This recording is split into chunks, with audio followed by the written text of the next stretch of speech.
Hello students. So last topicல வோல்டேஜ்னா என்ன, அந்த voltage provide பண்ணுறது யார், அந்த வோல்டேஜ் எப்படியெல்லாம் வந்துட்டு ஒரு சர்க்யூட்டுக்கு கரண்ட்டை மெயின்டைன் பண்ணுது, அதோட யூனிட் என்ன, அது எப்படி மெஷர் பண்ணுறோம், அதுக்கு என்னென்ன டிவைஸ் தேவை, அந்த வோல்டேஜை மெயின்டைன் பண்ணணுன்னா என்ன டிவைஸ் தேவை, ஸோ அப்படிங்கிறதெல்லாம் வந்து லாஸ்ட் கிளாஸில் டிஸ்கஸ் பண்ணணும். ஸோ இந்த டாப்பிக்கில் கரண்ட்டை பற்றி பார்க்க போகிறோம்.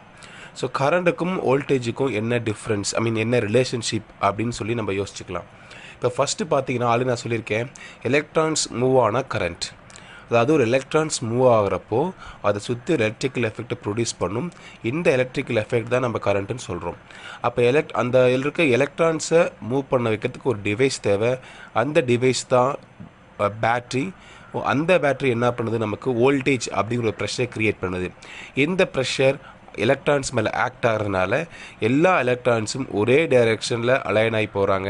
அப்படி எல்லா எலக்ட்ரான்ஸும் ஒரே டைரெக்ஷனில் அலைன் ஆகி போகிறதுனால எல்லா எலக்ட்ரான்ஸோட எலக்ட்ரிக்கல் எஃபெக்ட்லாம் ஆட் ஆகுது. ஸோ இந்த ஆட் ஆகிற எஃபெக்ட்லாம் சேர்ந்து எலக்ட்ரிக்கல் கரண்ட்டை ப்ரொடியூஸ் பண்ணுது. ஸோ என்ன சொல்லலான்னு பார்த்தீங்கன்னா, ஸோ வோல்டேஜ் இல்லைன்னா கண்டிப்பாக கரண்ட் கிடையாது. பிகாஸ் வோல்டேஜ்ங்கிறது இது kind of pressure, it acts on the electrons and it makes all the electrons to move in a particular direction. அதுதான் வோல்டேஜுக்கும் கரண்ட்டுக்கும் இருக்க ரிலேஷன்ஷிப். ஸோ இந்த டாப்பிக்கில் நம்ம என்ன பார்க்க போகிறோம் அப்படின்னா, ஸோ எலக்ட்ரிக் கரண்ட்னா என்ன, ஸோ டைரக்ஷன் ஆஃப் எலக்ட்ரிக் கரண்ட்னா என்ன, கரண்டோட யூனிட் என்ன, கரண்ட் எப்படி மெஷர் பண்ண போகிறோம், ஸோ அப்படிங்கிற டாபிக் தான் நம்ம டிஸ்கஸ் பண்ண போகிறோம். ஸோ we can discuss என்ன டாபிக் டிஸ்கஸ் பண்ண போகிறோம் அப்படின்னா, ஸோ எலக்ட்ரிக் கரண்ட்.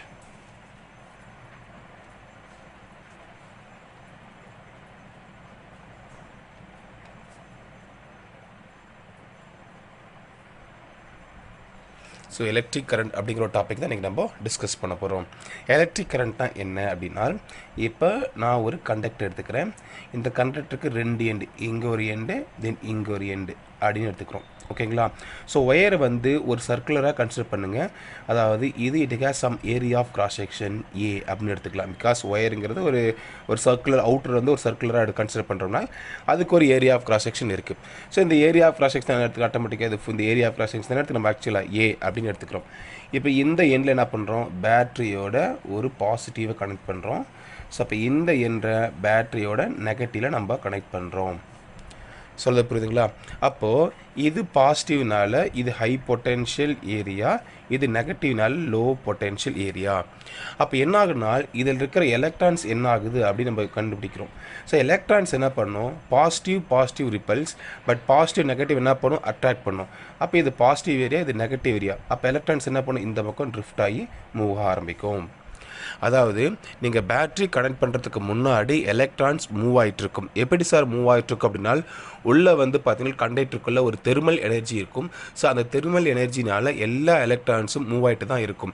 ஆனால் எல்லா எலக்ட்ரான்ஸும் டிஃப்ரெண்ட் டைரக்ஷனில் மூவ் ஆகிறது அப்படின்னால உங்களுக்கு கரண்ட்டு ப்ரொடியூஸ் ஆகாது. பட் இதுவே நீங்கள் பேட்ரி கனெக்ட் பண்ணால், ஸோ பேட்ரி என்ன பண்ணுனால் இந்த கண்டக்டர் இருக்கிற எல்லா எலக்ட்ரான்ஸையும் ஒரே டைரக்ஷனில் உங்களுக்கு மூவ் பண்ண வைக்குது. ஸோ அப்படி எல்லா எலக்ட்ரான்ஸும் ஒரே டைரக்ஷனில் மூவ் பண்ணுறதுனால எல்லாத்தோட எலக்ட்ரிக்கல் எஃபெக்டும் ஆட் ஆயிடுது. அப்போது எலக்ட்ரிக் கரண்ட் அப்படின்னா என்ன அப்படின்னு டிஃபைன் பண்ணலான்னா, electric current is given by the rate of flow of charges in a given area of cross section அப்படின்னு நம்ம டிஃபைன் பண்ணுறோம். அதாவது இந்த ரேட்டுனா இந்த இடத்துல டைம். இப்போ ஃபார் எக்ஸாம்பிள் நம்ம ஒரு ரோடு எடுத்துப்போம். இந்த ரோடில் வந்துட்டு எத்தனை வெஹிக்கிள்ஸ் வருதோ அந்தளவுக்கு கரண்ட் இருக்குது நம்ம அச்சீவ் பண்ணிக்கலாம். ஃபார் எக்ஸாம்பிள் பார்த்தீங்கன்னா ஒரு 10 மினிட்ஸ் பார்க்குறோன்னு வச்சுங்களேன். அப்போ ஒரு 10 கார் மட்டும் தான் போகுது. அப்போ என்ன சொல்லலாம், ஸோ ஓரளவுக்கு தான் கார் போயிட்டுருக்கு அப்படின்னு சொல்லலாம். அடுத்து பாருங்கள், அதே 10 மினிட்ஸில் உங்களுக்கு ஒரு 30 கார் தான் என்ன சொல்லுவீங்க, அதிகமான டிராஃபிக் கிரியேட், அதாவது அதிகமான ஒரு டிராஃபிக் கிரியேட் ஆகும். அதிகமான இன்ஃப்ளூயன்ஸ் இருக்குதுன்னு அர்த்தம். ஸோ அதே மாதிரி இந்த இடத்துல இந்த ஒயரோட கிவன் ஏரியா ஆஃப் கிராஸ் செக்ஷனில் ஒரு பர்டிகுலர் டைமில் எவ்வளோ சார்ஜஸ் மூவ் ஆகுது அப்படின்னு நீங்கள் மெஷர் பண்ணிங்கன்னா நீங்கள் கரண்ட்டை கண்டுபிடிச்சிடலாம். இப்போ ஃபார் எக்ஸாம்பிள் 10 ஃபஸ்ட்டு செகண்ட்ஸுக்கு அப்போ ஃபார்ம் என்ன சொல்லலாம், I is equal to Q by T அப்படின்னு சொல்கிறாங்க. அதாவது பார்த்தீங்கன்னா இந்த ஏரியா இந்த கரண்ட்டோட டயாமீட்டருக்குள்ளே ஒரு செகண்டுக்கு எவ்வளோ சார்ஜஸ் மூவ் ஆகுது அப்படின்னு நீங்கள் கண்டுபிடிச்சிங்க அப்படின்னா இந்த சர்க்கியூட் இருக்கிற கரண்ட்டை நீங்கள் கண்டுபிடிச்சிடலாம். ஸோ அதான் சொல்கிறான், the rate of flow of charges in a given area of cross section. கண்டக்டரோட கிவன் ஏரியா ஆஃப் கிராஸ் செக்ஷனில் ஒரு பர்டிகுலர் டைமில் எவ்வளோ சார்ஜ் மூவ் ஆகுதுன்னு பார்க்குறோம். அப்போ I is equal to Q by T. அப்போ T படம்னு அர்த்தம் the rate of flow of சார்ஜஸ்னு அர்த்தம்.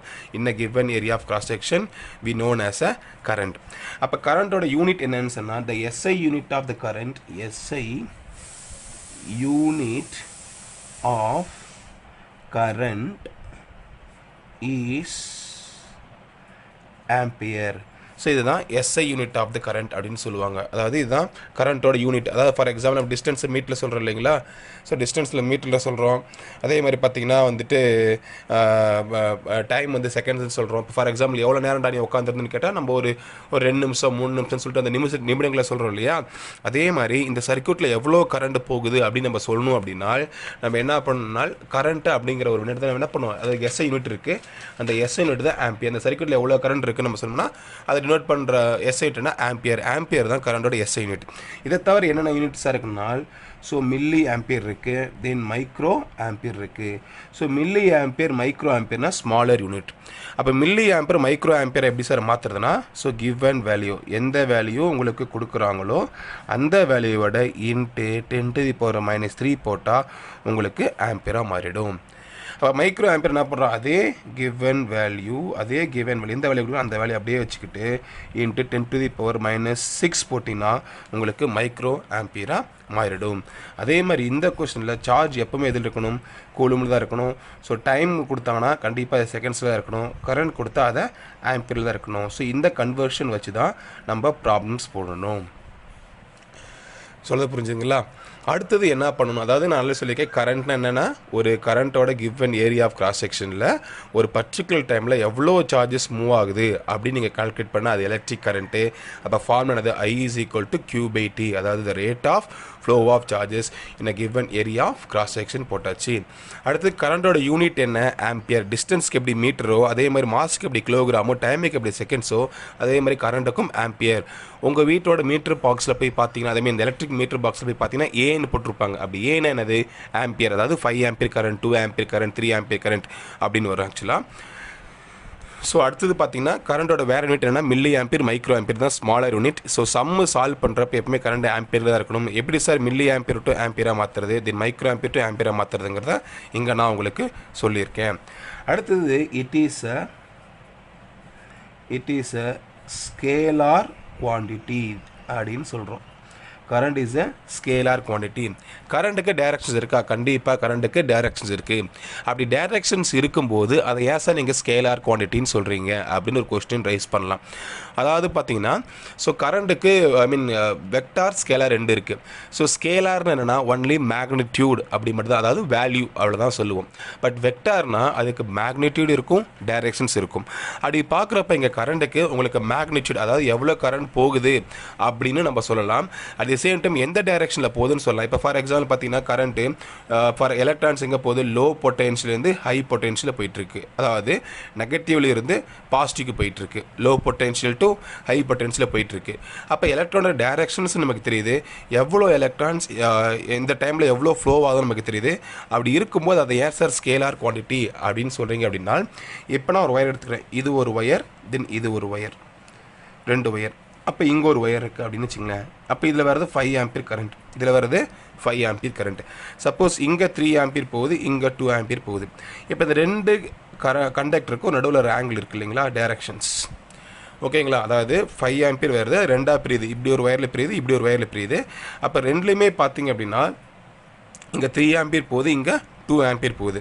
என்ன கொஸ்டின் கேட்குறாங்கன்னா, சப்போஸ் இந்த 2 ஒயருக்கு நடுவில் இருக்க ஆங்கிளை நீங்கள் சேஞ்ச் பண்ண அப்படின்னா இந்த கரண்ட் வேல்யூ மாறுமா அப்படின்னு ஒரு கொஸ்டின் நம்ம கேட்கலாம். அதாவது 3 ஆம்பியர் 2 ஆம்பியர் போகிற ஒயர் இருக்கு இல்லையா, அந்த 2க்கு ஒரு ஆங்கிள் மேக் பண்ணிக்குது இல்லையா, அந்த 2க்கு நடுவில் இருக்க ஆங்கிளை நம்ம சேஞ்ச் பண்ணுறோம். அப்படி சேஞ்ச் பண்ணும்போது கரண்ட் வேல்யூ மாறுமானா கண்டிப்பாக கரண்ட் வேல்யூ மாறாது. அதாவது the angle between the 2 wires will not change the total value of the current. So அதனால அதனால தான் இது நம்ம ஸ்கேலார் குவான்டிட்டி நம்ம கன்சிடர் பண்ணிக்கிறோம்.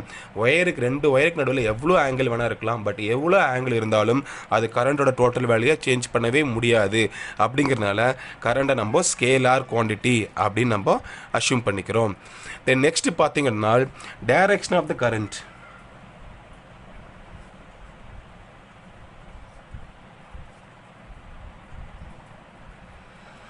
ஓகேங்களா? ஸோ எலக்ட்ரான்ஸ் எங்கே போகுதுன்னு பார்த்தீங்கன்னா, electrons moving from low potential to high potential electrons move ஆகுது. வாட்டர் எப்படி ஃப்ளோ ஆகுது? Water flows from high potential to low potential. Then temperature எப்படி ஃப்ளோ ஆகுது? High temperature to lower temperature. புரியுதுங்களா? அதாவது the direction of the current அப்படின்னு நம்ம சொல்கிறோம். எப்படி சார் டைரக்ஷன் ஆஃப் கரண்ட் நம்ம டினோட் பண்ணுறது அப்படின்னு கொஸ்டின் ரைஸ் பண்ணலாம். இப்போ எலக்ட்ரான் எப்படி போகுது? லோ பொட்டென்ஷியல் ஹை பொட்டென்ஷியல் போகுது. தென் வாட்டர் எங்கே போகிறான்? அதாவது மலையிலேருந்து ஆரிஜினேட் ஆகி கீழே கிரவுண்டுக்கு போகிறான். அதே மாதிரி டெம்பரேச்சர் எப்படி போகும்? High temperature to low temperature தான் போகும். அப்போ இந்த ரெண்டுமே பார்த்தீங்கன்னா உங்களுக்கு நார்மல் ஃபினோமினா. அதாவது எப்போவுமே ஒரு பாடி எங்கேருந்து போகும்? ஹை பொட்டென்ஷியலேருந்து லோ பொட்டென்ஷியலுக்கு மட்டும்தான் ஒரு பாடி போகும்.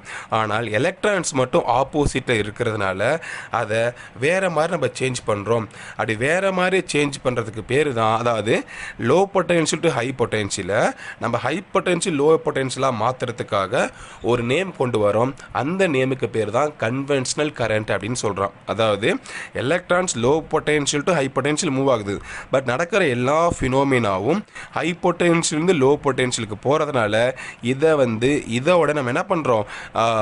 மெர்ஜ் பண்ணுறதுக்காக புதுசாக ஒரு டேர்ம் கொண்டு வரோம். அந்த டேர்முக்கு பேர் தான் பார்த்தீங்கன்னா உங்களுக்கு கன்வென்ஷனல் கரண்ட் அப்படின்னு சொல்கிறாங்க. Okay, so conventional current.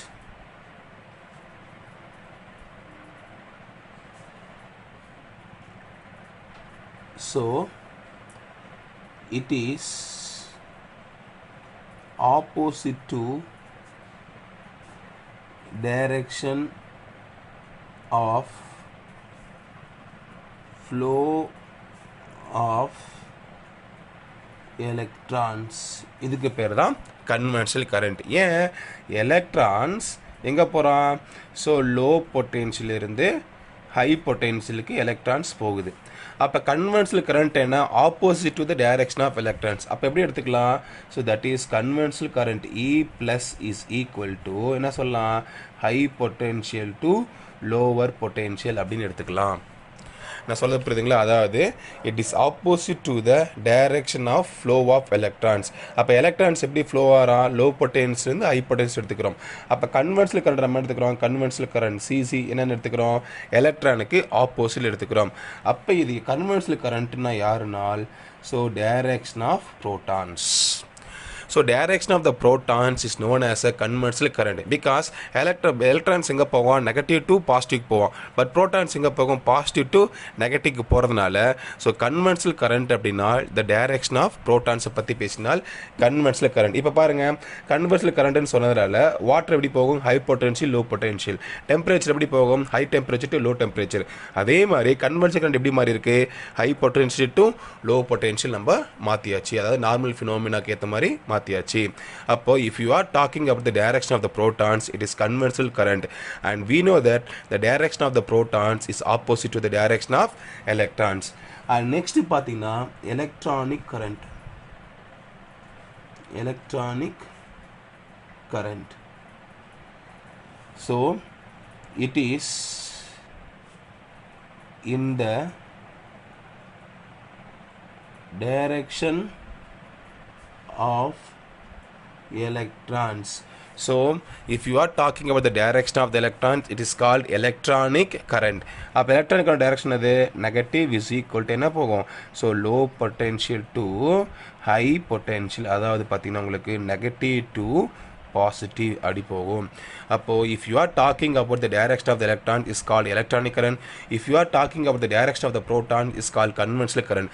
அப்போ கரண்டோட டைரக்ஷன் என்ன சார்னா, the direction of the current,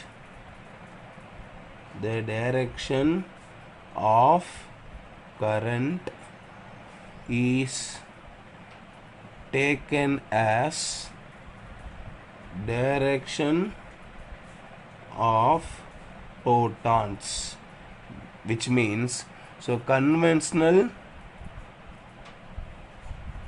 current is taken as direction of current. So this is called direction. அதாவது ப்ரோட்டான்ஸ் தான் நம்ம டைரக்ஷன் ஆஃப் கரண்ட்டை நம்ம அஷ்யூம் பண்ணிப்போம், எலக்ட்ரான்ஸ் நம்ம அஷ்யூம் பண்ண கிடையாது. இதுக்கு இன்னொரு ரீசன் என்ன சொல்கிறாங்கன்னு பார்த்தீங்கன்னா, ஸோ எலக்ட்ரான்ஸை கண்டுபிடிக்கிறதுக்கு முன்னாடி அவன் ப்ரோட்டானை கண்டுபிடிச்சிட்டாங்க. அதாவது என்ன சொல்லிட்டாங்கன்னா, இனிஷியலாக வெரி ஆரிஜினில், அதாவது டிஸ்கவரி ஆஃப் கரண்ட்டுக்கு முன்னாடி என்ன சொல்கிறாங்கன்னா, அந்த டைம் என்ன சொல்கிறாங்கன்னு பார்த்தீங்கன்னா, ஸோ கரண்ட் வந்து ப்ரோட்டானால் மட்டும்தான் ப்ரொடியூஸ் பண்ணுது அப்படின்னு சொல்லிட்டு எல்லா தியரியும் அவங்க ஃபார்ம் பண்ணிட்டாங்க. லேட்டராக தான் என்ன கண்டுபிடிக்கிறாங்க, கரண்ட் யாரால் ப்ரொடியூஸ் ஆகுது அப்படின்னா, ஸோ கரண்ட் வந்து பார்த்தீங்கன்னா உங்களுக்கு வந்து எலக்ட்ரான்ஸால் தான் ப்ரொடியூஸ் பண்ணுதுன்னு சொல்லிட்டு லேட்டராக தான் ஃபைன் பண்ணுறாங்க. அப்படி லேட்டராக ஃபைன் பண்ணதுனால முன்னாடி இருக்க தியரியெல்லாம் மாற்ற முடியாது அப்படிங்கிறதுக்காக என்ன பண்ணிட்டான், அதை கன்வென்ஷனல் கரண்ட் அப்படின்னு ஒரு நேம் கொடுத்துட்டான். அதை கன்வென்ஷனல் கரண்ட் என்ன அர்த்தம், ப்ரோட்டானை பேஸ் பண்ணியிருக்கனால அதை கன்வென்ஷனல் கரண்ட் சொல்லிட்டு அப்படி டொனேட் பண்ணிட்டாங்க. அடுத்தது நெக்ஸ்ட் பார்த்தீங்கன்னா, எப்படி நம்ம 1 ஆம்பியர் டிஃபைன் பண்ணலாம் அப்படின்னு சொல்லிட்டு பார்க்க போகிறோம். ஸோ 1 ஆம்பியர், அதாவது define the unit of current. அதாவது 1 ஆம்பியர் எப்படி டிஃபைன் பண்ணலாம் அப்படின்னு கொஸ்டின்ஸ். ஃபார்முலா என்ன சொன்னோம்னா, I is equal to Q/Tன்னு சொல்லியாச்சு. அப்போது ஐக்கு பதிலாக ஐனா கரண்ட்டு யூனிட் ஆம்பியர் போட்டாச்சு. க்யூனா என்னது சார்ஜ், அப்போ கூலும் போடுங்க. டைம்னா என்ன செகண்ட்ஸ், அது யூனிட் செகண்ட்ஸ். அப்போ எல்லாத்துலேயும் 1 போட்டான்னு அர்த்தம். அப்போது we can write, so 1 ampere is defined as 1 coulomb of charge flowing in 1 seconds in a given area of cross section. அப்படின்னா என்ன அர்த்தம்னா, ஸோ இந்த ஒரு ஏரியா ஆஃப் கிராஸ் செக்ஷனுக்குள்ளே ஒரு செகண்டுக்கு 1 கூலும் ஆஃப் சார்ஜஸ் ஃப்ளோ ஆச்சுனால் அதுக்கு பேர் என்ன, அது அந்த சர்க்கியூட்டில் 1 ஆம்பியர் கரண்ட் இருக்குது அப்படிங்கிறதா மீனிங் ஆக்சுவலாக. ஸோ அதுதான் இங்கே போட்டிருக்கு, அவங்க சொல்லியிருக்காங்க ஆக்சுவலாக. இந்த நெக்ஸ்ட்டு பார்த்தீங்கன்னா,